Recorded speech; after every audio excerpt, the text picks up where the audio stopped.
Day 1 RHS Cardiff 2019. I'm Peter Donegan. This is Ed Burnham. And I'm Ed Burnham, yeah. His phone's ringing. Brilliant. We had an idea for an interview, but I think the better way to do it is I'll sort of ask you a question and then Off the cuff. yeah, you ask me one. Hit me. So not just yet. It's day one. It's day one. Why RHS Cardiff 2019? Why not? It's an RHS show. It's got the same standard as any other RHS show. Be it that it's in Cardiff, Wales, and not London or Surrey. I think it's a fantastic new challenge to take on and a new area to be in. And the appeal of coming over for me, pretty high. We'll talk about that later. And we wanted to build this garden. Idea came about. We wanted to build it for, we are building it for Perennial, and it's going to be a fantastic spring show, the first of the year. Year ago. How did we get to this point? Why are we here? Well, that's a. Why well- Burnham and Donegan? Oh God, yeah. Why? Why indeed? No, I'm Not sorry. why. Oh, why? No, I don't mean like that. Like a bad rom-com movie. Is that what they call them? Yeah. No, you'd come off the back of Chelsea, and I'd done the garden in France where you met me, and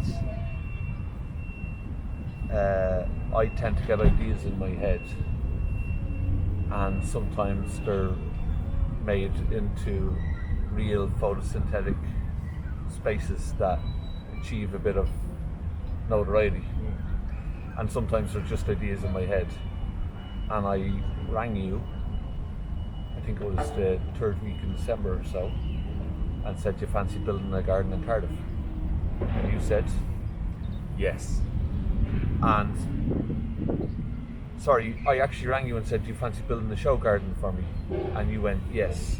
And I said, I haven't told you what it is yet. And you went, doesn't matter, I'm in. And then I rang Howard behind the camera, who you can't see at home, from CED. And I said, I'm building a garden with Burnham. Literally, this is in the space of 5 minutes real time. And I just remember ringing you back saying, Howard said exactly the same thing as you, whatever it is we're in. And then I rang the RHS and said, I actually think we have a show garden. And it's not always that simple, and it hasn't been, and you know the stories of show gardens that remain in paper sometimes. And on this one, it was just one of those where we then got in touch with, rang Mark Straver from horticultural. He said, yeah. Then Oxford Planters, sorry about that. Oxford Planters, I actually rang and said, we were looking for a barbecue. And Sarah said, why don't you just ask me? And I said, ask you what? And she went, just ask me. And eventually it became, she just said, okay, I'll do it for you. Would you like us to build a kitchen for you? And I said, I'd be honoured. Yeah. And so when I say it was that simple, in this one, it is very much the freak.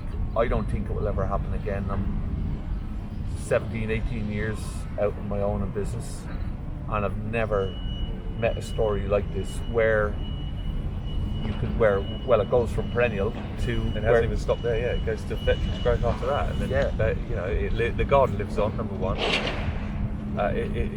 We've said it a few times, but it becomes almost like a full circle garden for lots of reasons.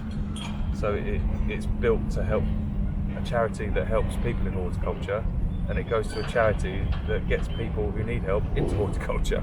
It helps everyone, doesn't it?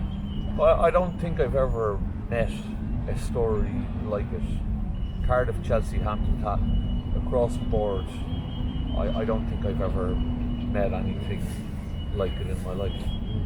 Why Donegan, off the back of a 13th century castle, would go to Cardiff. And then the third part of that question was, what are you doing together anyway?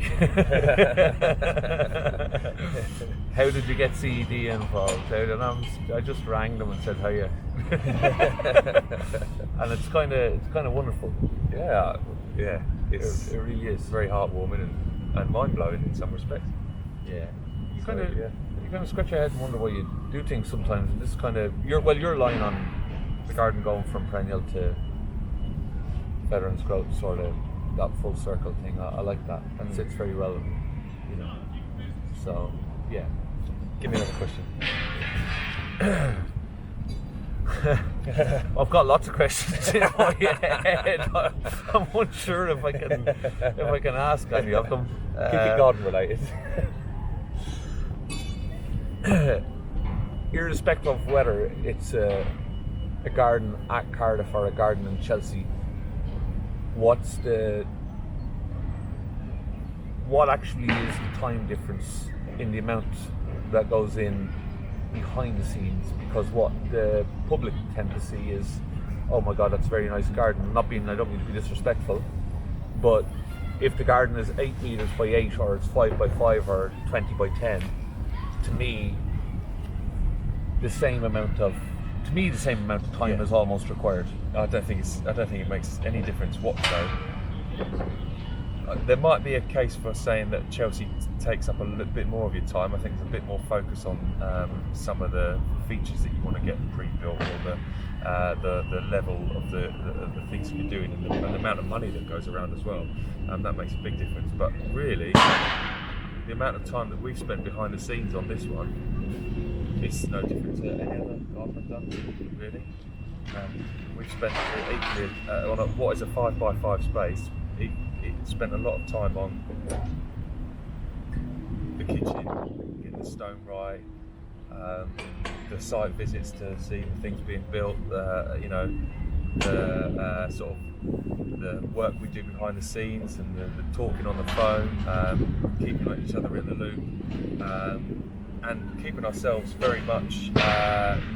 We're designer and contractor, but the way we've approached this is that we're all on the same page, and we're all striving for the same goal, and it doesn't make any odds.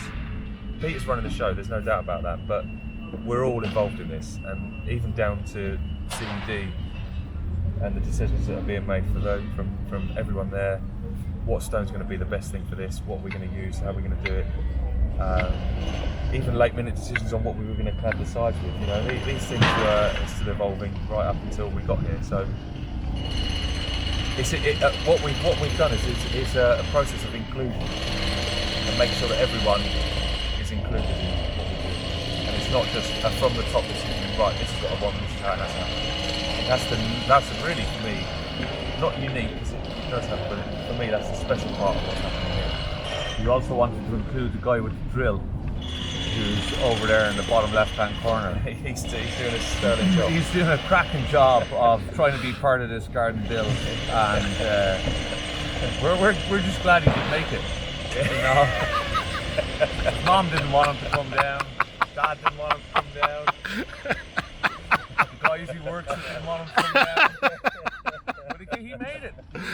He's drilling. He's drilling. Oh, It is. He loves that drill. He loves that drill. I think he's only got 45 or 50 to go. So. Later on the last one, or else he's got a drill fetish. He's the National Wales Drill Fetish Champion 2017. There you go. Right. Ask me the question then.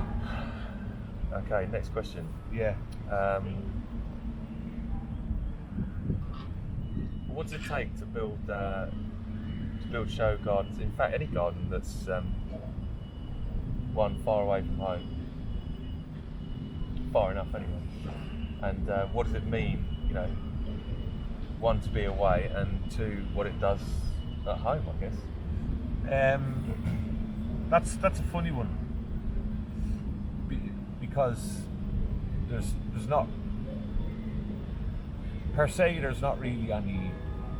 You don't win like a bursary for building a show garden, so I'm not monetarily, I'm not going to really gain out of it, but that's probably not the objective on this one. I think we said from the start the objective was to sort of get the perennial message out there, to be away from home. I think I've done that a lot anyway, and I do it a lot.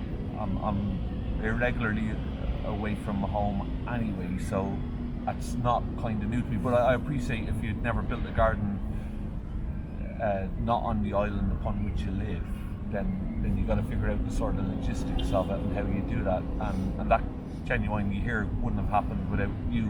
We were just down to the silly things like the wee little tool that you have for finishing the pointing and paving, silly things like that, just having them in your toolbox. You can't have that when you go abroad. So I'll go back to something that you said very early on. There's an immense amount of pride for Perennial to say we will have you stand by our side on our 180th anniversary. There's an immense amount of pride for me to be on the phone to you, to Howard and Giles at CED, to Oxford Planters, to Hortus Loci, for all of them to say yes, and for that garden to be allowed and accepted to be relocated to a charity as important and as valuable as Veterans Growth. And at the end of it all, you get a medal from the Royal Horticultural Society to say well done. And I don't think anybody could turn around and say that's not worthwhile. So I think the pride thing is very much in the heart. And from a personal perspective, you got to take as I like to say it whenever I'm talking to any of the students or the younger generation. I say the younger generation, but I know before I came here I was talking to a group of 15 and 16 year olds and not too far away from where I live in secondary school, and I was saying, it's the ultimate. You get to take a daydream in your head, you turn it into an equation, and you make it only ever look like a daydream again.